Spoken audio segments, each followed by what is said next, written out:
Bonjour, je suis Maura. À 3 heures du matin, mon téléphone a sonné. La voix de ma mère, à peine un murmure, « Aide-moi ». J'ai conduit 480 km à travers un blizzard pour la trouver recroquevillée devant le portail d'un hôpital. Sans manteau, sans chaussures, le corps couvert de bleu. Ceux qui l'avaient laissé là. Mon beau-père et son propre fils. Mais le pire? Elle me suppliait encore de ne pas les mettre en colère. Avant de plonger dans le vif du sujet, dites-moi, à quelle heure écoutez-vous ceci et où êtes-vous? Laissez un commentaire ci-dessous, car vous êtes sur le point d'entendre comment je me suis assuré qu'il souffre 10 fois plus et pourquoi je ne regrette absolument rien. Auriez-vous fait la même chose? Il était 3 heures du matin quand mon téléphone a sonné. Ce son, à cette heure-là, ça vous transperce. Je me souviens avoir fixé l'écran pendant une seconde, à moitié endormi, puis avoir vu un seul mot, maman. Maura, sa voix était presque méconnaissable, fluette, tremblante, comme si elle venait de très loin. Aide-moi, s'il te plaît. Mon cœur s'est arrêté. Maman, qu'est-ce qui se passe? Où es-tu? Elle n'a pas répondu tout de suite. Je pouvais entendre le vent hurler à travers la ligne. Peut-être la circulation. Ou peut-être que je l'imaginais parce que je connaissais ce genre de son glacial. Ils m'ont laissé au portail de l'hôpital, a-t-elle murmuré. Sans manteau, sans chaussures. Je ne peux pas bouger. Pendant un instant, je n'ai pas respiré. Je n'avais pas besoin qu'elle m'explique. Je savais déjà qui. Es-tu blessé? Mes mains tremblaient tandis que je me dépêchais de trouver mes bottes. Maman, reste en ligne. J'arrive. Quel hôpital? Saint Lucas, celui près de l'autoroute 14. Ces mots sortaient en halètement, comme si chacun lui coûtait quelque chose. Puis la ligne est devenue silencieuse. Je suis resté là, dans mon appartement, tenant ce téléphone mort contre mon oreille, fixant le sol. Ce n'était pas la première fois qu'elle m'appelait en larmes. Mais ceci c'était différent. Je voulais jeter le téléphone à travers la pièce, je voulais crier, parce qu'il ne s'agissait pas seulement du fait qu'elle soit blessée. Il s'agissait des années qui avaient mené à ce moment, des années où elle avait choisi Garrison plutôt que moi, où elle l'avait laissé diriger la maison comme un dictateur pendant que j'étais relégué dans un coin. Je pouvais encore entendre sa voix lors d'un Thanksgiving. Maura, tu ramènes toujours tout à toi. Tu ne peux pas simplement t'asseoir là et sourire? Il avait dit ça devant tout le monde. Et maman? Elle ne m'a pas défendu. Elle ne le faisait jamais. Mais cette voix que je venais d'entendre, celle du téléphone, n'était pas celle de ma mère qui prétendait que tout allait bien. C'était la femme effrayée et fragile en dessous de tout ça. J'ai enfilé mon manteau, attrapé le thermos que j'avais laissé sur le comptoir la veille, et les jeté dans mon sac. Les clés de mon camion étaient sur le crochet près de la porte, mais j'ai hésité un bref instant. Il y avait un blizzard dehors, le genre de tempête qui fait les gros titres. Et j'étais sur le point de conduire 480 km pour une femme qui m'avait laissé geler dans son ombre toute ma vie. N'y pense pas. Vas-y, c'est tout, me suis-je dit. J'ai claqué la porte derrière moi, mon souffle brûlant dans l'air glacial alors que je sprintais vers le camion. La neige s'entassait contre les pneus, et il a fallu 3 essais pour que le moteur démarre. Dès qu'il l'a fait, je suis resté assise, agrippant le volant, le chauffage à fond, essayant de calmer ma respiration. L'autoroute 25 était presque vide, juste moi et les déneigeuses. Les phares perçaient la neige tourbillonnante, mais la visibilité était épouvantable.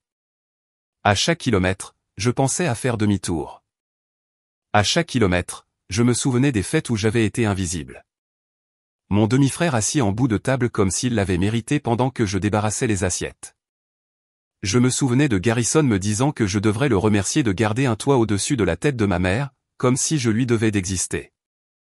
Mes mains se sont crispées sur le volant. Vous l'avez laissé dans la neige, ai-je murmuré, comme si le dire à voix haute pouvait donner un sens à tout ça, mais il n'y avait aucun sens à y trouver. Quelque part à l'extérieur de Fort Collins, je me suis arrêté brièvement, tremblant de bien plus que du froid. J'avais besoin d'une seconde. J'ai siroté du café tiède du thermos, fixant mon reflet dans la vitre sombre. Pourquoi suis-je toujours celle qui vient te sauver, maman? Ai-je dit doucement, sachant qu'elle ne pouvait pas m'entendre. Et pourquoi continues-tu à les laisser te faire ça? Au moment où j'ai vu le panneau pour Saint Lucas, le ciel avait commencé à s'éclaircir avec cette aube d'hiver grise. Mes mains étaient engourdies, mes yeux irrités par des heures de larmes sans même m'en rendre compte. J'ai tourné dans l'étroite allée menant aux portes de l'hôpital, le camion gémissant sur les plaques de glace. Puis mes phares ont attrapé quelque chose. Une petite forme blottie contre le grillage, à peine reconnaissable comme une personne. Je me suis figé, regardant à travers le pare-brise tandis que la neige tourbillonnait autour d'elle. J'ai mis le camion en position de stationnement et j'ai bondi dehors, le vent me coupant comme des couteaux. Mes bottes crissaient sur la neige glacée pendant que je courais, mon souffle sortant en rafale. « Maman !» ai-je crié, bien que je savais qu'elle ne pouvait probablement pas m'entendre par-dessus la tempête. Elle était recroquevillée contre le grillage, son corps si petit sous le poids de la nuit. Je suis tombé à genoux à côté d'elle. Ses pieds étaient nus, enflés et violets, et ses mains, oh mon Dieu! Ses doigts étaient raides et d'un blanc crayeux. Une entaille traversait son front, le sang gelé en une ligne déchiquetée sur sa peau. « Maman, c'est moi. C'est Maura. » Ma voix tremblait en le disant, comme si j'essayais de me convaincre que c'était vraiment elle. Elle a remué légèrement, ses yeux s'entr'ouvrant une seconde, et a murmuré quelque chose que je n'ai pas pu comprendre. J'ai sprinté jusqu'au camion, arraché la couverture de survie de la banquette arrière et l'ai enroulée autour de son corps tremblant. Tout va bien maintenant. Je te tiens. Mes mains travaillaient plus vite que mon cerveau, bordant la couverture autour de ses pieds, lui frottant les bras pour lui redonner un peu de chaleur. Elle était légère, trop légère, quand je l'ai soulevée. Je pouvais sentir ses os à travers son pull. Je l'ai portée vers l'entrée des urgences, chaque pas étant un combat contre le vent et ma propre panique. Les portes automatiques se sont ouvertes et la bouffée de chaleur m'a frappé comme un mur. Une infirmière au bureau d'accueil s'est levée d'un bond. « Madame, par ici. » Elle est gelée, ai-je dit, ma voix plus sèche que je ne le voulais. Elle est dehors depuis Dieu sait combien de temps. Quelqu'un l'a jetée au portail. L'infirmière a fait signe pour un brancard, et en quelques secondes, 2 aides-soignants m'aidaient à l'installer dessus. Ils l'ont emmenée derrière des portes battantes, et j'ai suivi jusqu'à ce qu'une main se lève pour m'arrêter. « Madame, nous devons d'abord la stabiliser, » a dit un jeune médecin doucement. Je suis resté là, mon manteau goûtant sur le linoléum, les poings serrés sur les côtés. Mon pouls battait toujours la chamade quand je me suis finalement tourné vers l'infirmière au bureau. Que s'est-il passé? Comment s'est-elle retrouvée là dehors comme ça? Son expression a changé, une hésitation a vacillé sur son visage. Nous ne pouvons pas donner de détails, a-t-elle dit prudemment. Loi sur la confidentialité. Je me suis penché plus près, ma voix baissant. C'est ma mère, s'il vous plaît. L'infirmière a regardé autour d'elle, puis a baissé sa propre voix. Elle a été déposée au portail. Une voiture ne s'est même pas arrêtée dans la baie. Ils ne l'ont pas enregistrée, n'ont rien dit, l'ont juste laissée là. Mon estomac s'est noué. Je n'avais pas besoin qu'elle me dise qui ils étaient.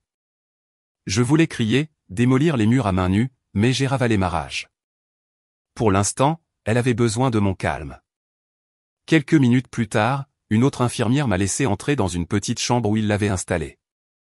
Elle paraissait encore plus petite sous la fine couverture d'hôpital, une perfusion dans le bras, ses cheveux humides de neige fondue. Elle a remué quand je me suis assise à côté d'elle, ses lèvres bougeant à peine. Ne leur dis pas que je t'ai appelé. Pendant un instant, je n'ai pas pu respirer. Même maintenant, même après ça, elle les protégeait encore. J'ai écarté une mèche de cheveux de son front. Tu n'as pas à parler de ça maintenant, ai-je dit doucement, bien qu'à l'intérieur je voulais hurler, pourquoi les défends-tu? Ils t'ont laissé mourir dans la neige. Mon esprit est revenu à la dernière fois où j'avais essayé de confronter Garrison. Il se tenait dans la cuisine, ce regard suffisant plaqué sur son visage pendant que je suppliais ma mère de partir avec moi. « Tu es dramatique, Maura » avait-elle dit, cherchant son approbation du regard. « Tu ne comprends pas à quel point c'est compliqué. » Je comprenais parfaitement. Il avait tout le pouvoir, et elle préférait prendre son parti plutôt que de risquer de perdre le toit au-dessus de sa tête. Quand une infirmière est revenue pour ajuster la perfusion, je me suis forcé à poser des questions pratiques. Quelle est la gravité des gelures? Est-elle stable? A-t-elle besoin de plus d'examens? Les réponses sont venues, cliniques et calmes, mais elles ne m'ont pas apaisé. Finalement, je suis sorti dans le couloir, mon téléphone vibrant dans ma poche. Je n'avais même pas besoin de vérifier pour savoir que c'était eux. Je l'ai sorti quand même. Un nouveau texto me fixait. Tu aurais dû rester en dehors de ça. C'est à nous de nous occuper d'elle. Mes doigts ont survolé l'écran, la rage bouillonnant sous ma peau. Mais au lieu de répondre, je savais exactement ce que je devais faire ensuite. Mes doigts planaient au-dessus de l'écran, fixant le message de Lial. Mais au lieu de répondre, j'ai appuyé sur le bouton d'alimentation, regardant le téléphone devenir noir. Mon cœur battait si fort que je pensais qu'il allait me sortir par la gorge. Le couloir des urgences semblait trop petit, trop étouffant, alors je suis sorti dans l'air glacial, laissant le froid me piquer le visage. C'était presque l'aube, une lumière gris-rose perçant la tempête qui s'estompait. J'ai signé les papiers pour une sortie anticipée. Le médecin m'a jeté un long regard, du genre qui demandait silencieusement « Êtes-vous sûr de vouloir faire ça ?» Mais je ne demandais pas la permission. Delora devait être dans un endroit sûr, un endroit où Garrison ne pourrait pas la trouver, ou du moins pas facilement. De retour dans la chambre, je l'ai trouvée recroquevillée sous la fine couverture, les yeux mi-clos.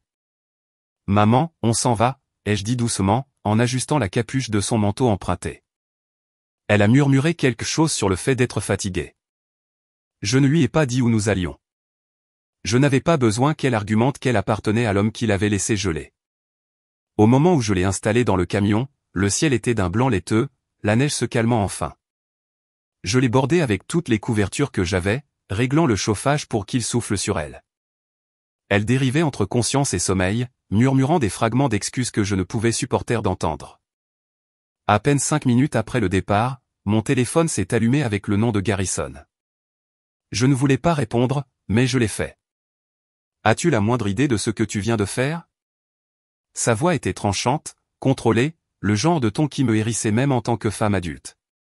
Tu veux dire sauver ma mère ? Ai-je dit platement, gardant les yeux sur la route déserte. Tu l'as kidnappée, Mora, a-t-il lancé. Tu ne sais pas dans quoi tu t'engages. Tu penses que tu peux simplement débarquer et l'emmener ? Tu fais une erreur. Ma prise s'est resserrée sur le volant. La laisser devant un hôpital dans une tempête de neige était ton erreur. Il y a eu une pause, puis un rire sourd. Tu ne comprends pas comment ça marche. C'est ma femme. Tu as franchi une ligne. J'ai raccroché avant qu'il ne puisse dire autre chose. Mes mains tremblaient, et je détestais qu'il ait encore cet effet sur moi. Même après toutes ces années, sa voix pouvait me faire sentir comme l'enfant effrayé et réduite au silence qui n'avait pas sa place dans sa propre maison. Les kilomètres s'étiraient, et l'habitacle du camion s'est rempli d'un silence oppressant. La respiration de ma mère était superficielle mais régulière à côté de moi. Je ne pouvais m'empêcher de jeter des coups d'œil à ses mains, aux ecchymoses autour de ses poignets que personne ne pouvait expliquer. Celle-ci ne provenait pas d'une chute. Quelqu'un l'avait agrippée, fort. J'ai repensé au début de tout ça. Garrison avait une façon de s'infiltrer lentement dans nos vies. Au début, il semblait généreux, attentionné. Puis sont venues les petites règles, les commentaires désinvoltes sur les personnes à qui ma mère pouvait parler, les chèques qu'elle ne pouvait pas signer sans son approbation. Les fêtes sont devenues les événements de sa famille, et j'étais l'oublié, coincé dans un coin de la vie de ma mère comme une invitée qui avait abusé de son hospitalité. Et maman ? Elle le défendait à chaque fois. Il est juste stressé. Il ne le pensait pas comme ça. Tu ne comprends pas le mariage. C'était sa préférée. Le téléphone a de nouveau vibré. Un message vocal cette fois. Je l'ai laissé jouer sur le haut-parleur, le numéro de Garrison clignotant, mais c'est la voix de Lial qui est sortie. Tu ne peux pas la sauver, Mora. Elle nous a choisis.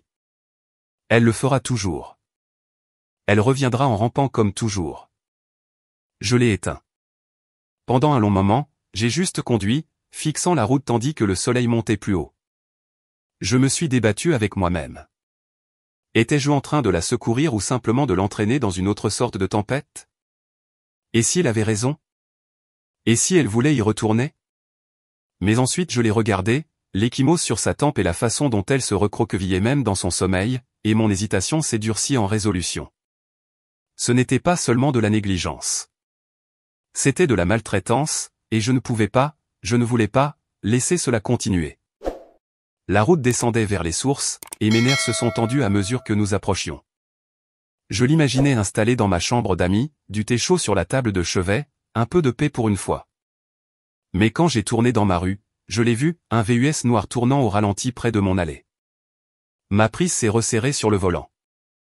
Il nous avait devancés à la maison. Et alors? J'ai doucement garé le camion dans l'allée, mes jointures blanches sur le volant.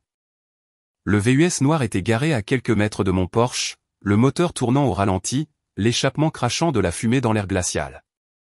Avant même de le voir, je savais que c'était Garrison. Il s'assurait toujours que sa présence se fasse sentir comme une ombre rampante avant même que vous n'entendiez sa voix. J'ai mis le camion en position de stationnement et je suis resté assise une seconde, calmant ma respiration. « Maman », ai-je dit doucement, jetant un coup d'œil à sa silhouette affalée. Ses yeux se sont ouverts, vitreux et confus. « Reste à l'intérieur. Ne sors pas, peu importe ce que tu entends. » Elle a hoché la tête faiblement, même si je pouvais voir la peur monter en elle, cette même peur qu'il avait maintenue liée à lui pendant des décennies. « Maura, s'il te plaît, n'aggrave pas les choses, a-t-elle murmuré, sa voix se brisant. Pire, comme si c'était moi qui l'avais laissé pieds nus dans un blizzard. Je suis sorti, laissant le froid mordre à travers mon manteau, et j'ai marché vers le Porsche. Garrison était déjà sorti du VUS, sa corpulence remplissant l'espace au bas des marches. À côté de lui se trouvait Lial, appuyé nonchalamment contre la rampe comme si ce n'était qu'un jeu de plus. « Tu as un sacré culot », a dit Garrison, sa voix résonnant dans le calme du soir, d'emmener ma femme comme une justicière. « Tu penses que tu peux faire tout ce que tu veux ?» J'ai gardé mon visage impassible, mon téléphone enregistrant depuis la poche de mon manteau. Je ne l'ai pas emmené. Je l'ai amené dans un endroit sûr. Vous l'avez laissé au portail d'un hôpital comme un déchet. Son visage s'est assombri et il a fait un pas de plus. Tu n'as pas à décider ce qui est sûr pour elle. Tu détruis cette famille, Maura. Tu l'as toujours fait, et tu le feras toujours. Lial a gloussé, secouant la tête. Elle ne comprend pas, papa. Maman a déjà fait son choix. Elle a signé une procuration il y a des semaines. Tu n'as plus ton mot à dire dans sa vie. Les mots m'ont frappé comme un coup de poing dans le ventre. Je soupçonnais qu'ils avaient le contrôle sur elle, mais l'entendre à voix haute, la manière désinvolte dont ils l'ont dépouillée de son autonomie, m'a retourné l'estomac. Ce n'est pas du consentement, ai-je rétorqué. C'est de la coercition. Vous la contrôlez depuis des années. Garrison a souri comme si je venais de confirmer ce qu'il voulait. Continue à parler comme ça. Je te traînerai devant les tribunaux pour enlèvement. Tu veux ça? Un scandale public?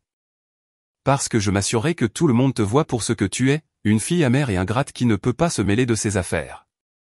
Je sentais mon cœur battre contre mes côtes, mais je me suis forcé à rester immobile, à respirer. Si vous voulez impliquer des avocats, allez-y, ai-je dit d'un ton égal. Mais j'ai tout ce dont j'ai besoin enregistré ici même. J'ai tapoté délibérément la poche de mon manteau. Pendant une fraction de seconde, je l'ai vue, une lueur de doute dans ses yeux. Puis elle a disparu, remplacée par cette même suffisance que j'avais connue toute ma vie. Tu penses qu'un enregistrement me fait peur? A-t-il dit, s'approchant jusqu'à ce que je puisse sentir le whisky sur son haleine. Tu regretteras de m'avoir contrarié, petite. Derrière moi, à travers la vitre givrée de ma fenêtre avant, j'ai vu la silhouette de maman, sa main pressée contre la vitre, déchirée comme toujours entre l'homme qui la brisait et la fille qui essayait de la sauver. Rentre chez toi, Garrison, ai-je dit, ma voix basse, stable. C'est fini. Mais il n'a pas bougé. Ni Lial.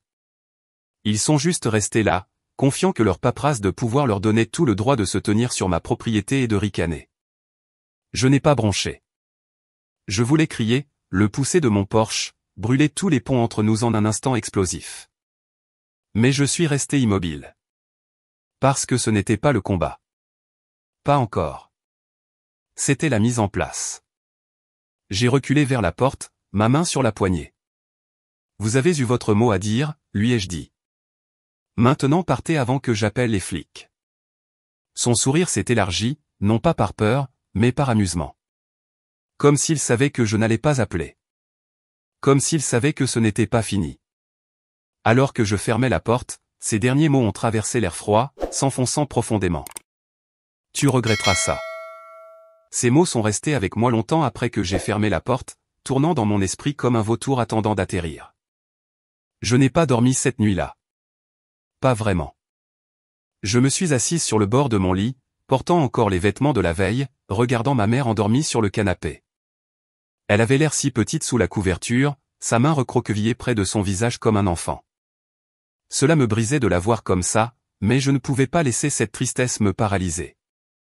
Je devais faire quelque chose. En milieu de matinée, j'ai préparé du café que je ne pouvais pas me résoudre à boire et je l'ai réveillée doucement. Maman, ai-je dit doucement, m'agenouillant à côté d'elle. Je dois vérifier quelque chose. D'accord, a-t-elle cligné des yeux, groggy, sa voix à peine un murmure. Et maintenant, Maura? S'il te plaît, pas plus de problèmes. J'ai ravalé ma frustration. Ce ne sont pas des problèmes. Je dois juste m'assurer que tu vas bien. J'ai soulevé délicatement sa manche, et ce que j'ai vu m'a coupé le souffle. Les ecchymoses étaient pires que je ne le pensais, des taches sombres et violentes sur ses bras. Et quand je l'ai aidé à s'asseoir, j'en ai vu d'autres le long de son dos et de ses côtes. Oh mon Dieu, maman, ai-je soufflé, mes mains tremblant alors que je prenais mon téléphone. Je dois documenter ça. C'est une preuve. Elle a retiré son bras avec une force surprenante, ses yeux se dirigeant vers la fenêtre comme si Garrison pouvait se matérialiser de la neige. Non, ne prends pas de photos. Ne le dis à personne. Maman, ils t'ont fait ça, ai-je dit, ma voix plus sèche que je ne le voulais. Tu ne peux pas continuer à les protéger. Tu mérites mieux que ça. Ses lèvres ont tremblé. Si tu le dis à la police, je perdrai ma maison. Tu ne comprends pas. C'est compliqué. Compliqué. C'était son mot pour tout ce que Garrison avait fait. Mais ce n'était pas compliqué. C'était de la maltraitance. Je me suis forcé à me calmer, à paraître rationnel, stable. S'il te plaît, laisse-moi t'aider. Laisse-moi juste parler à la police. Ils doivent savoir. Elle a secoué la tête, des larmes coulant sur ses joues. Il trouvera un moyen de déformer les choses. Il le fait toujours. Je n'ai pas insisté davantage. Au lieu de cela, j'ai pris les photos quand elle ne regardait pas. Rapidement et silencieusement. Un peu après 10 heures, un coup sec a fait vibrer la porte. Je me suis figé. Le visage de ma mère a perdu toute couleur. Ne réponds pas, a-t-elle murmuré, mais je savais déjà qui c'était. J'ai redressé les épaules et j'ai ouvert la porte. Garrison se tenait là, arborant ce sourire suffisant, flanqué de 2 officiers en uniforme. Et derrière lui, appuyé contre la rampe du Porsche comme s'il en était le propriétaire, se trouvait Lial. « Bonjour, ma chérie », a dit Garrison d'une voix traînante, son ton dégoulinant de fausse civilité. On dirait qu'on doit éclaircir quelques malentendus. L'un des officiers s'est avancé, son expression neutre. « Madame, nous devons vous parler. Une plainte a été déposée. Des allégations d'enlèvement et de maltraitance de personnes âgées. » J'ai cligné des yeux. « Quoi ?»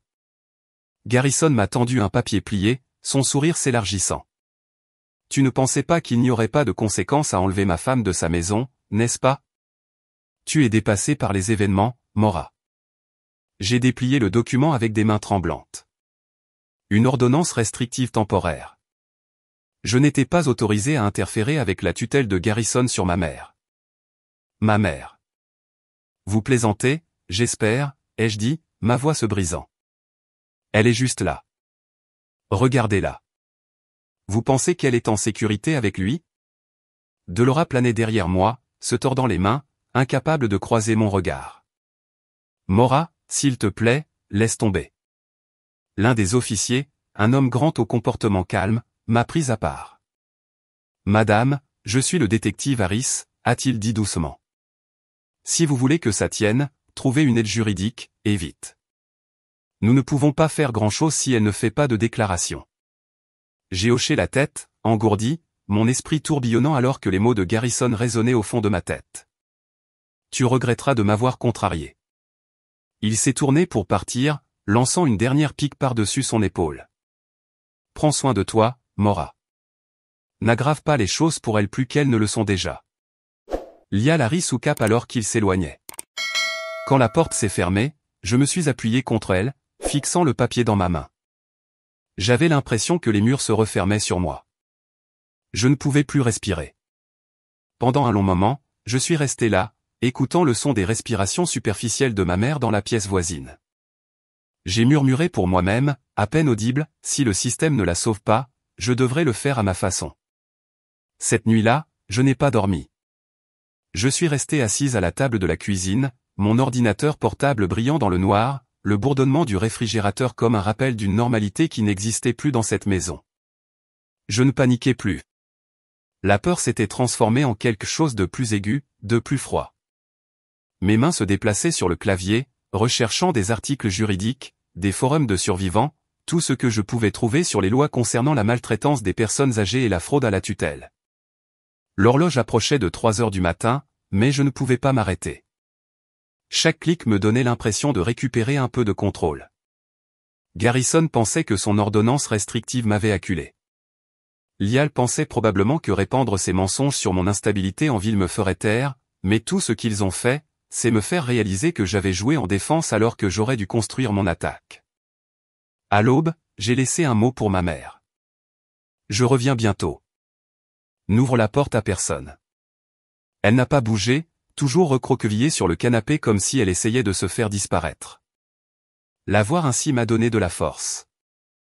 À 9 heures du matin, j'étais assise dans un petit bureau du centre-ville, regardant une pile de certificats derrière l'homme qui, je l'espérais, m'aiderait à renverser la situation.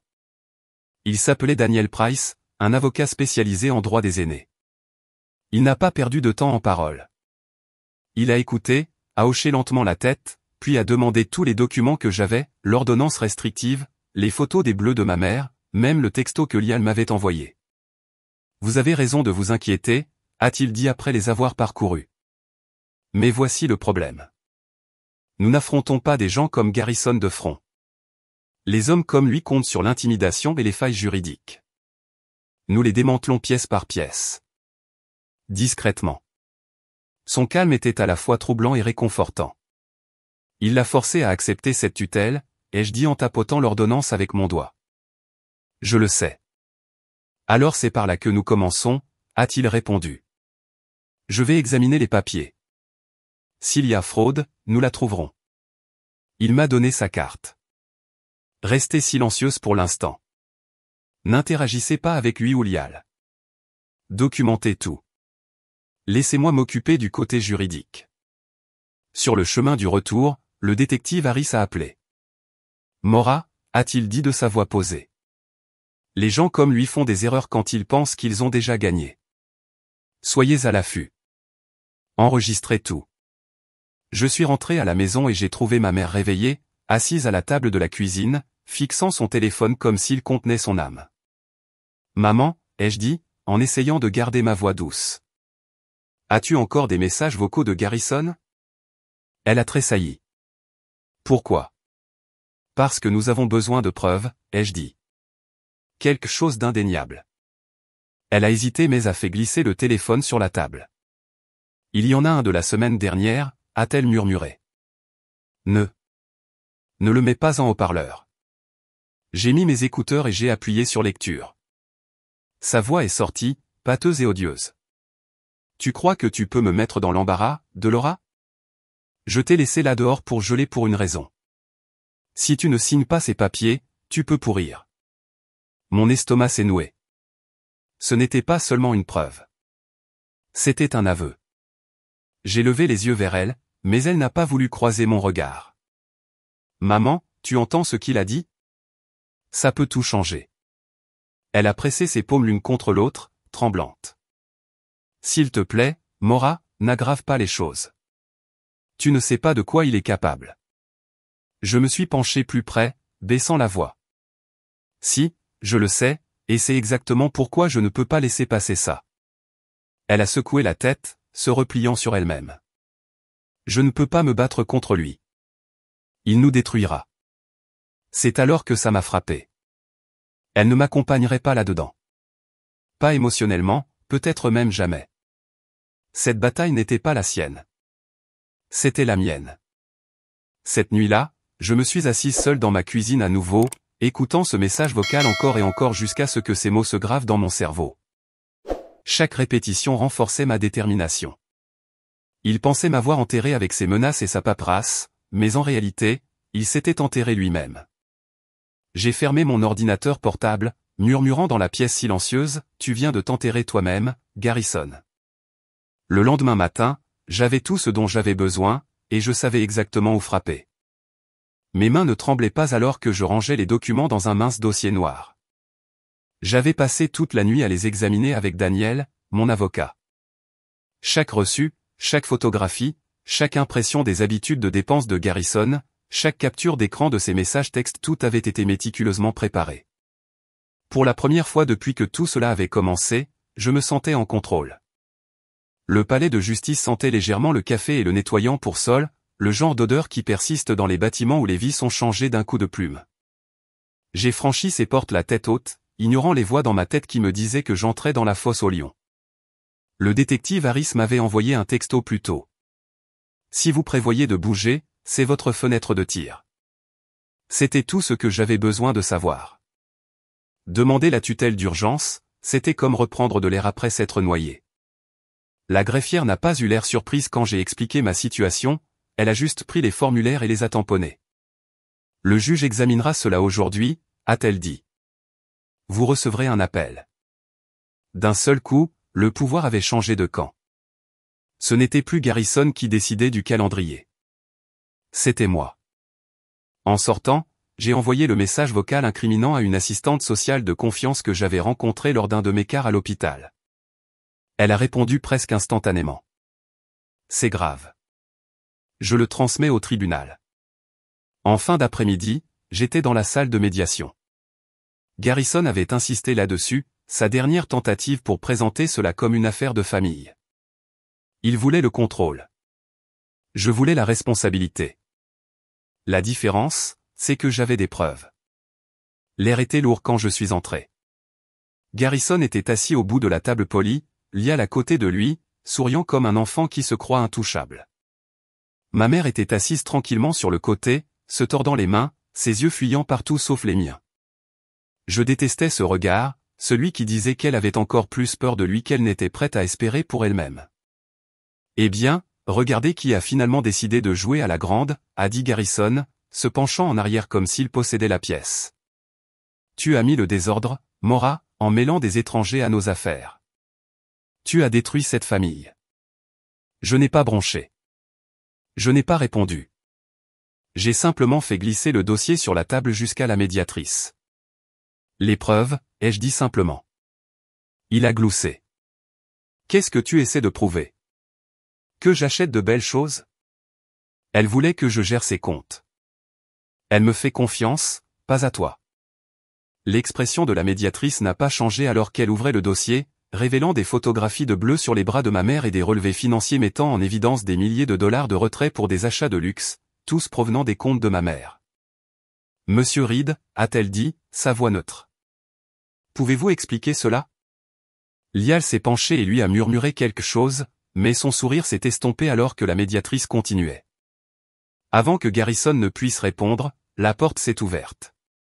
Une assistante sociale est entrée, un presse-papier à la main. Le tribunal a émis une ordonnance d'urgence. Monsieur Reed, votre accès aux finances de Madame Reed est temporairement suspendu, en attendant l'enquête. C'était la première fois que je le voyais, son masque glissant, sa mâchoire se crispant, ses yeux se rétrécissant. Mais il n'a rien dit. Tu penses que ça change quelque chose?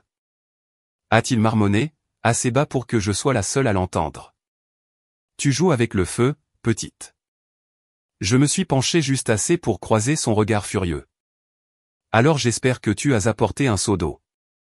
Il a repoussé sa chaise de la table, faisant signe à Lial de le suivre. Ce n'est pas fini. Tu viens de faire la pire erreur de ta vie.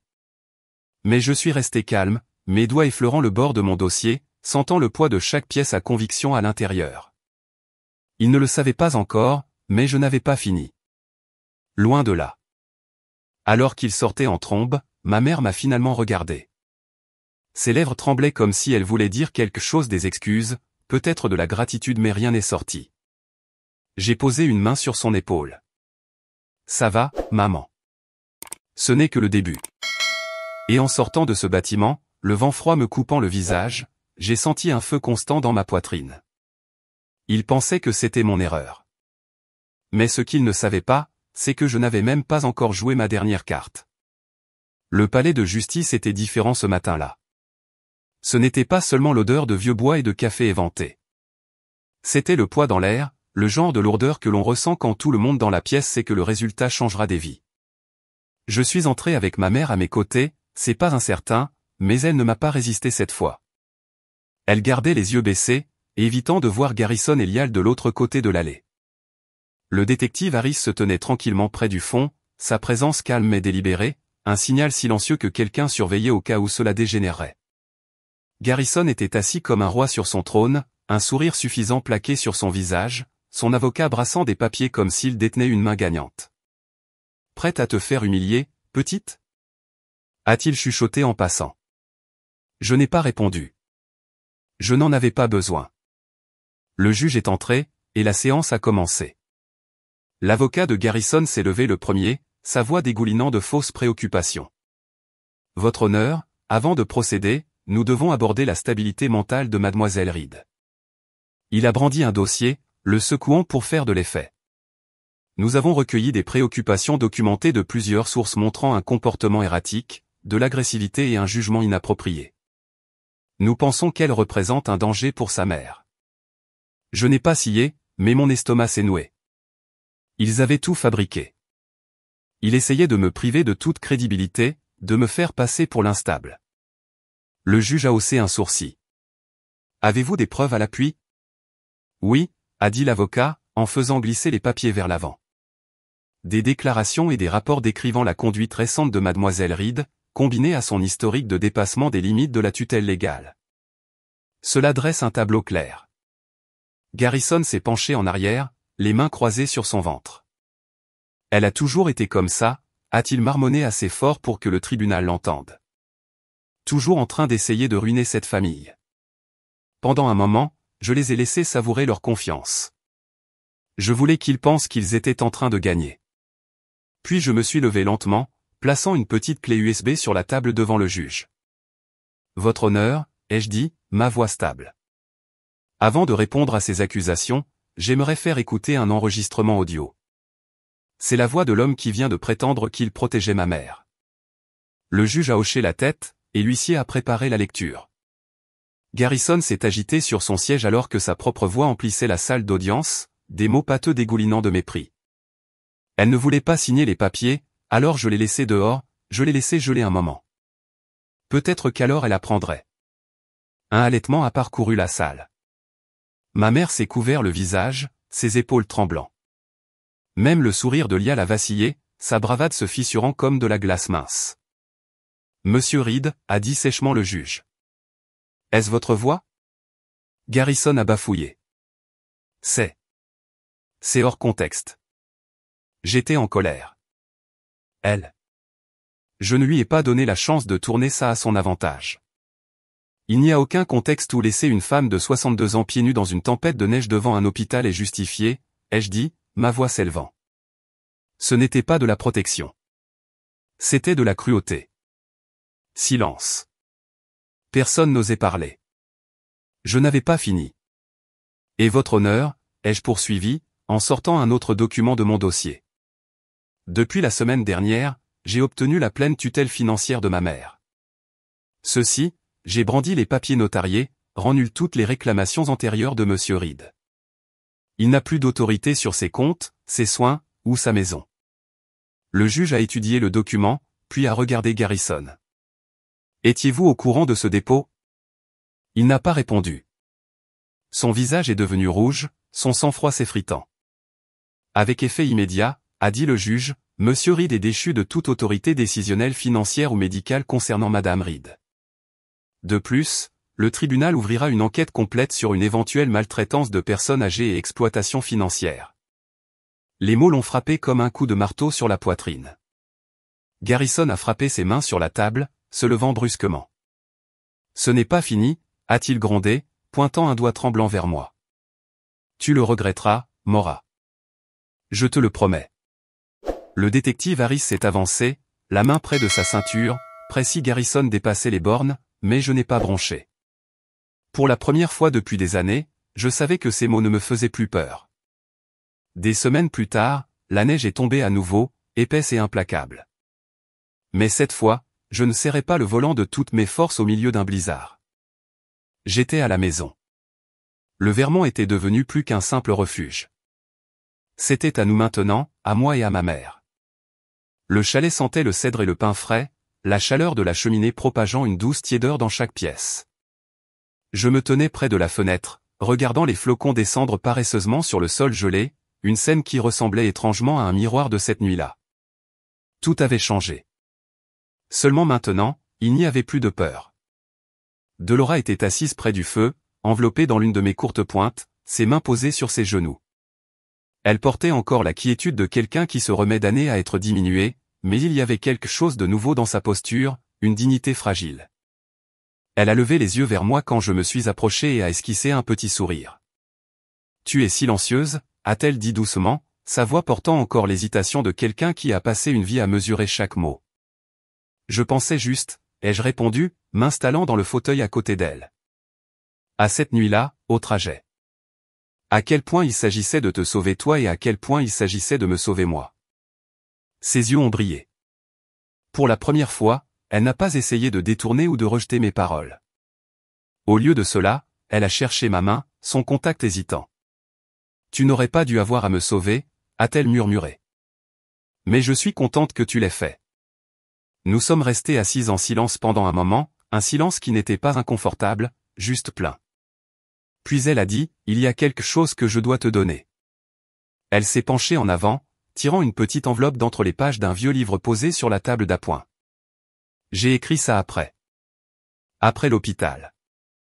Je ne savais pas si j'aurais un jour le courage de le dire à voix haute. Je l'ai ouverte lentement. À l'intérieur se trouvait une lettre écrite de son écriture soignée. En la lisant, ma poitrine s'est serrée. Elle écrivait sur les années qu'elle avait passées à excuser la cruauté de Garrison, se convainquant qu'il était plus facile de maintenir la paix que de se battre. Elle s'excusait d'avoir choisi le silence plutôt que moi, de m'avoir laissé me sentir comme l'indésirable. Je savais que tu voyais clair dans tout ça, disait la lettre. Mais je ne voulais pas me voir comme tu me voyais, comme étant faible. Je l'ai laissé me convaincre que baisser la tête était de la survie. Je vois maintenant que je ne faisais que disparaître. Au moment où j'ai fini, les larmes brouillaient la page. Je les pliai doucement et les posai sur mes genoux. Merci, ai-je dit simplement. Ses lèvres ont tremblé. Tu as été la seule à ne pas m'abandonner, Mora. Même quand j'avais renoncé à moi-même. Je me suis levé, je suis allé au porte-manteau près de la porte, et j'ai décroché l'écharpe, la même vieille écharpe de cette nuit-là, celle qui avait été incrustée de glace quand je l'avais enroulée autour de ses épaules devant le portail de l'hôpital. Je l'ai drapée sur elle maintenant, le tissu usé mais chaud. Ça ne veut plus dire la même chose qu'à l'époque, lui ai-je dit. Il ne s'agit plus de toi étant brisé ou abandonné. Il s'agit de toi étant en sécurité ici avec moi. Son souffle s'est coupé, et pour la première fois, elle s'est laissée pleurer. Plus tard, après le dîner, je suis sorti. L'air était vif, remplissant mes poumons de cette piqûre particulière que seul l'hiver du Vermont peut apporter. Le chalet brillait derrière moi, un phare dans la nuit. J'ai pensé à Garrison, à Lial. Il avait retiré toutes ses actions en justice sans un mot. Pas de menace, pas d'appel, juste le silence. Je l'avais acculé, et nous le savions tous les deux. Lial avait rendu visite à ma mère une fois sous surveillance judiciaire, mais il ne pouvait même pas croiser mon regard.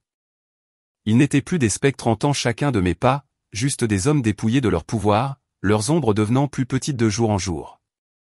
À l'intérieur, Delora fredonnait doucement, nettoyant la cuisine comme si elle essayait de recoudre la normalité pièce par pièce. Pendant des années, je m'étais considéré comme celle qui réparait les dégâts des autres, celle qui absorbait les coups pour que personne d'autre n'ait à le faire. Mais alors que je me tenais là, regardant la neige effacer les empreintes dans la cour, j'ai compris qu'il ne s'agissait pas de réparer qui que ce soit. Il s'agissait de récupérer ce qui m'appartenait, ma voix, ma mère, ma vie. L'écharpe, La même qui avait été autrefois trempée de désespoir, symbolisait maintenant quelque chose de différent. C'était un écho, oui, mais pas de la nuit où je l'ai trouvé. C'était un écho de survie, du choix de rester, de se battre, et d'aimer, même quand il aurait été plus facile de s'en aller. J'ai inspiré l'air froid et l'ai laissé s'installer en moi.